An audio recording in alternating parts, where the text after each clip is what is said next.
Welcome back, ambitious entrepreneurs.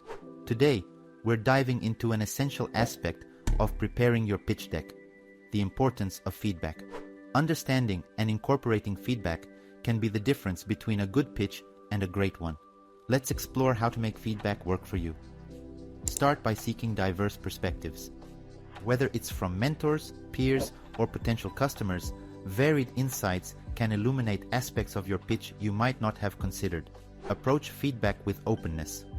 Seeing your work through someone else's eyes can be revealing, and being receptive to their insights is crucial for growth. Remember, every piece of feedback is a step toward improvement. Not all feedback will be equally actionable.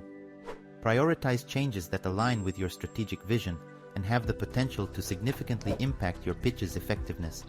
After gathering insights, it's time to iterate. Use the feedback to refine your pitch deck, focusing on clarity, engagement, and your unique value proposition.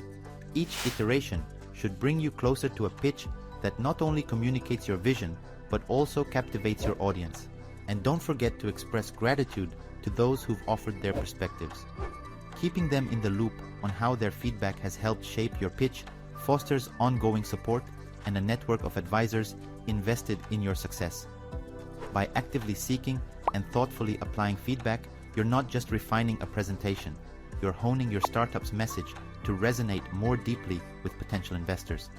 Now, I'm curious to hear from you. How has feedback impacted your pitch deck? What strategies have you found most effective in gathering and implementing insights? Share your experiences and let's learn from each other's journey to pitch perfection.